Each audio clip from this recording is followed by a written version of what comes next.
What is going on YouTube? Joe here with Cullination Media, and welcome back for another episode of Pokemon Omega Ruby and Alpha Sapphire Battle Spot Live. This is episode number 6, and coming into today, we are sitting at a record of 7-3, so not too shabby. We've got this episode with this team, and after this, I will be switching things up. We'll get in some fresh faces for the following 3 episodes. As for this team here, defensive Talonflame has really been a star with its Rocky Helmet taking on Garchomps and Mega Charizard X's. That's been a lot of fun. Assault Vest, Clawitzer hasn't done a whole lot, so hopefully we can get it to do some work in this episode. We also have Choice Scarf, Heliolisk. Then we have Light Clay, Dual Screens, Espeon, Swords Dance, Focus Sash, Lucario, and Choice Band Flygon. So all fun stuff to use there. Anyway, as we're getting started today, just a friendly little reminder in case you guys haven't done so already and you would care to show your support to the channel and the series, you can do so by clicking that like button right below this video or leaving your thoughts in the comment section below. All of your suggestions and tips down there do help me out because I don't have all the ideas, I don't have all the answers. I need some outside perspective, and that's where you guys come in. Most of the time you leave very constructive, very interesting things down there that I would never even think about, so that's always good. So yeah, thanks for being awesome people. Now we have a mono poison type team. This is pretty darn cool with Gengar, Weezing on Battle Spot of all things, Drapion, Tentacruel, Dragalge, which now has access to adaptability thanks to Omega Ruby, and then Mega Beedrill is rounding out the team. So pretty even as far as physical and special attackers go. Actually less physical attackers now that I'm looking at this. So, Mega Beedrill is probably going to be a Pokemon he's going to bring. So we probably want to just bring Talonflame to check Mega Beedrill, honestly, because if he brings it, I have nothing that can handle it. Flygon and Espeon obviously give us an advantage by covering all of their weaknesses, but we don't have anything for Beedrill.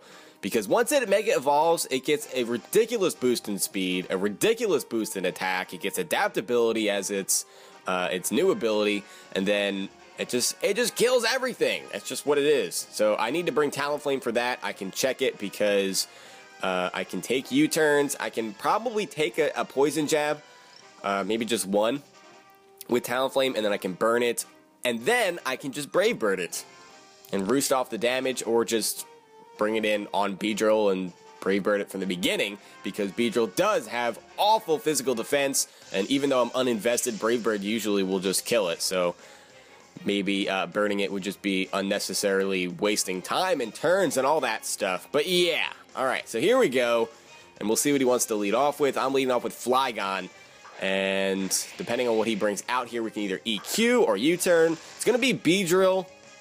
Now the set that all of the Beedrills run is U-turn, Poison Jab, Protect, and then Drill Run, because Drill Run is good coverage to cover a lot of things that would resist U-turn or Poison Jab, especially Steel types. And so he's just going to Protect here to get up his speed, because that's what they all do. And we can switch in Talonflame, which is an easy check to this thing, because he can't really do much to me. Brave Bird obviously will out-prioritize his incredible speed, so he's not going to want a U-turn. He'll probably just switch out after this turn, I would guess, because if he leaves it in, it would just die to a Brave Bird. And I'm assuming that he would think that I am offensive Talonflame, because nobody really runs defensive. Not nobody, but, you know, a small amount of people. It's usually a safe bet to assume that Talonflame is offensive.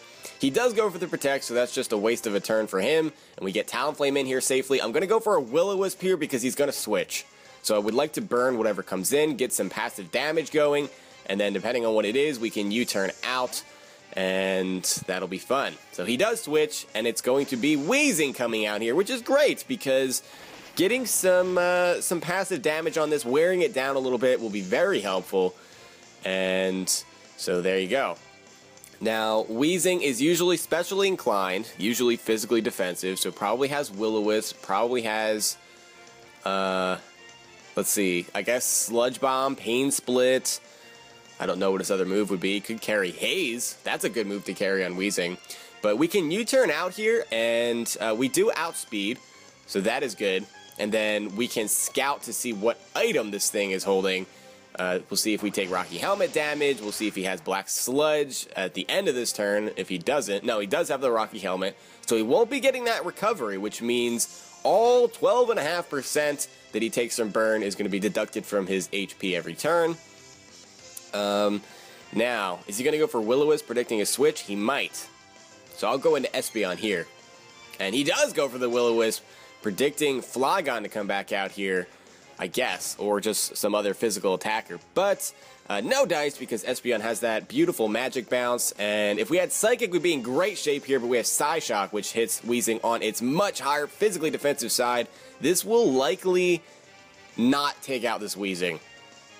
And a really good play for my opponent to go for here would be to just go for Pain Split, hoping that I have Psyshock, hoping that you survive the hit, and then you can do some solid damage. Of course, I would take you out the following turn, and I don't know what you would switch in. You'd have to have Drapion on the team to take an incoming Psyshock, because I'm trying to think of your team. I don't think anything else wants to take a Psyshock. If you got Gengar, that would be a one-shot, or would take you down to your Focus Sash, depending on what item you have.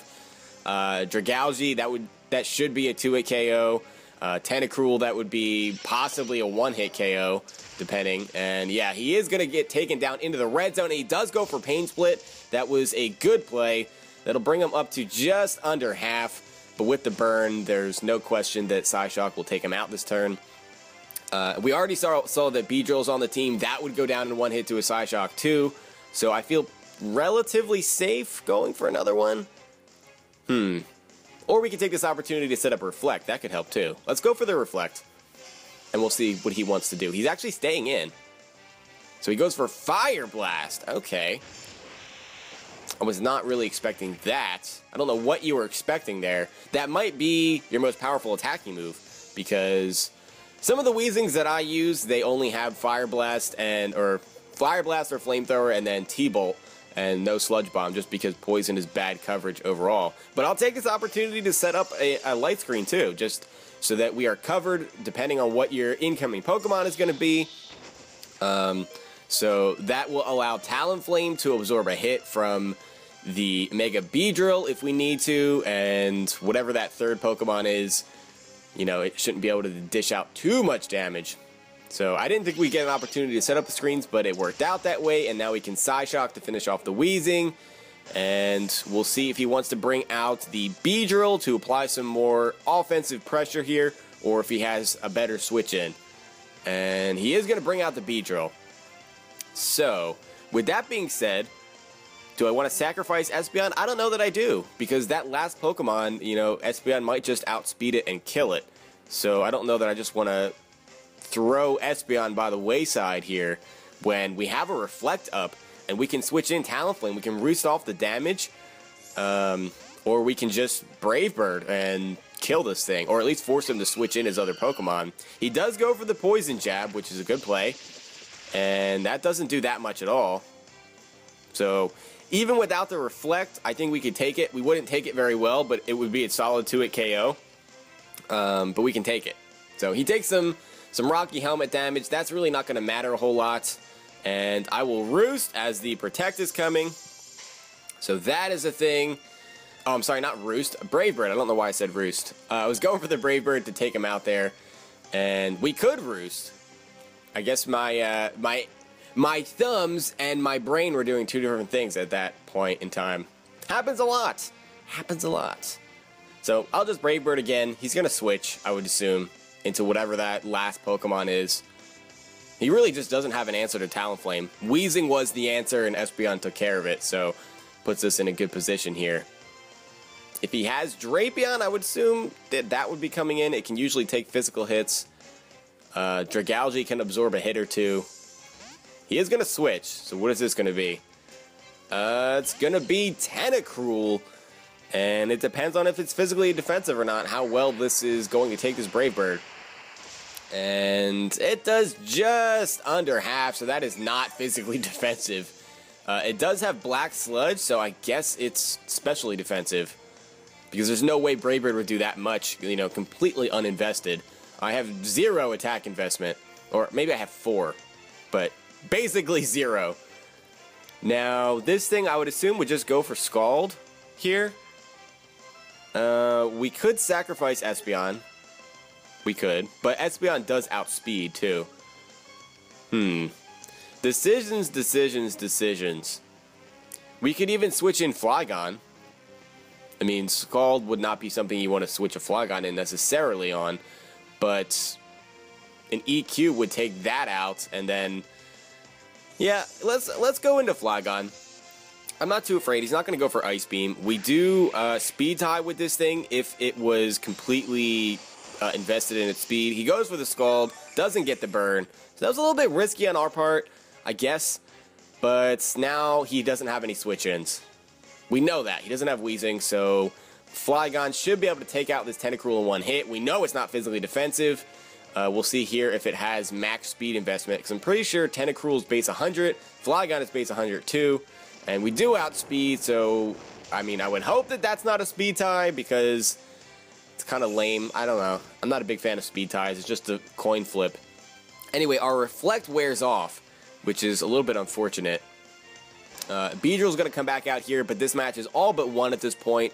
We can let Flygon go down. As long as we have Talonflame, we can come in and Brave Bird this thing to kill it. He goes for the U-turn, which is a powerful Bug-type move. It actually doesn't even take Flygon out, even without the Reflect up. And we're going to get an EQ off, and that is going to take out the Mega Beedrill. We get a critical hit, but that is meaningless. And so that ended up being a 3-0. All of our Pokemon were severely weakened. So I don't know how much stock you want to put into that. But that brings the record to 8-3 for the series. And this team has been doing pretty well so far. I'm pretty happy with it. Pretty darn happy. So we'll go ahead and look for one more battle. And we'll see what happens. All of the losses so far have come via like Mega Salamence and Mega Lopunny just destroying everything. I really just don't have answers to them. Other than Talonflame can handle Mega Lopunny if we can get it in safely.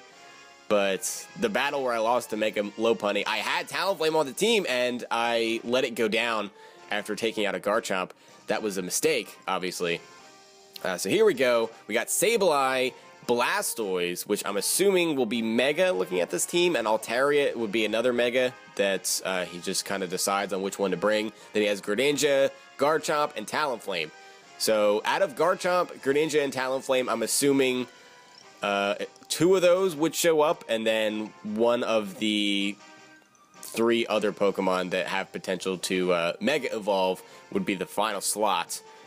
So, I don't know. I mean, Sableye can function outside of its Mega Evolution fairly well on Battle Spot. Blastoise and Altaria don't really, so that's what I'm basing that off of. I really want Clawitzer to get some work, and looking at this team, this looks like a prime spot to do it. It can take on Mega Blastoise somewhat well. It can take on Greninja. If that Altaria is special, we can take that on. We can take a hit from a Talonflame and kill that. We can take a hit from a Garchomp and kill that with an Ice Beam. So, Clawitzer is great if you have it at full health. So, we'll see. We shall see. There's people yelling outside my window, and it's kind of throwing me off guard a little bit. It's kind of weird. Why do people just randomly yell outside? That just, I don't know. It strikes me as strange. Anyway, just ignore my babbling. We have Greninja out here on a Heliolisk, and if this is Life Orb, we are going to be very happy, because I'm going to go for a T-Bolt, and we'll see if he wants to leave it in. He does. It's super effective, and that is a dead Greninja. I love doing that. Oh my goodness, that never gets old. Never gets old. Of course, it can be somewhat common for Greninja to have a Focus Sash, but most of the time, more times than not, it has Life Orb. So you can just outspeed it, take it out with the Thunderbolt, and have a huge threat gone on turn 1, especially because Greninja is a common Pokemon to have as elite as well. So now he knows that I'm Scarf, though. So if he has Garchomp, he can just easily switch that in here and then get a free hit off on something.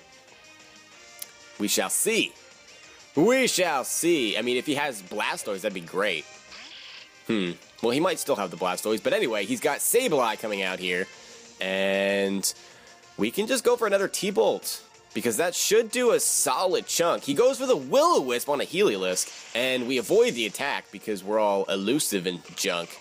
There is a Citrus Berry, so I don't know if another T-Bolt will kill from there.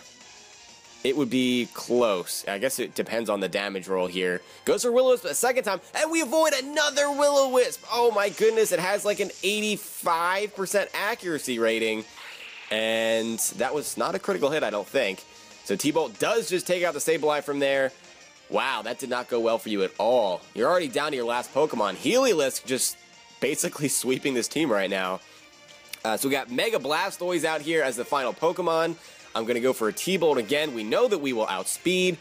He's probably going to go for Aura Sphere, and that will take us out. It is super effective. It's going to get boosted by Mega Launcher and just do a butt ton of damage. And Heliolisk won't be able to take it, but we're going to get a nice solid chunk of damage off thanks to the T-Bolt. And yeah, there's the Aura Sphere. And goodbye, Heliolisk. But you put in a lot of work, taking out a Sableye, avoiding all those Will-O-Wisps, taking out a Greninja in one hit. Not that that is something that you should necessarily be proud of, because a lot of things can take out Greninja in one hit. But you know, we have to be proud of our Pokemon. Give him some credit where credit is due. And now we're going to bring in Clawitzer. I can take any hit. I can probably take 3 hits, actually. Or I'm sorry, I can take 2 hits. The third one would probably KO, depending on what you're going to go for here. But we'll go for a Dark Pulse. That's, yeah, it'll hit you for some solid damage. That might even take you out from there. I don't know. I mean, Mega Blastoise is pretty darn bulky, so we may have to hit you twice. But we also have Talonflame if for some reason you get a critical hit or something. Something disastrous happens. But you shouldn't have anything to hit me with super effectively, so I'm not too worried about it. And that is going to bring us up to a 9-3 record if we succeed here, which I'm assuming we will, but I don't want to call it too early. So there is the Dragon Pulse that is boosted by Mega Launcher, pretty sure, but we take that very well. We can definitely take one more of those, and Dark Pulse actually takes out this Mega Blastoise from there. So Clawitzer finally doing something good. Finally putting in some work there. That is going to be a victory for us. That puts us at 2 wins for the episode, 9-3 on the series. So that is a nice 6-game differential that we've built for ourselves through, what is this, 6 episodes? Yes, because, 9-3, that's 12 battles times, yeah, I'm just doing math in my head. It takes me a little longer than most people when I'm commentating. Anyway, hope you guys enjoyed this video. We have, actually, in the next episode, I'm going to be bringing an all-new team, and we'll try them out for 3 episodes. So that's really all I have to say. So yeah, like I said, hope you guys enjoyed this video. If you did, please make sure you're leaving a like, rating, or a comment, or whatever you would like to do, and I will see you all next time. And until then, game on.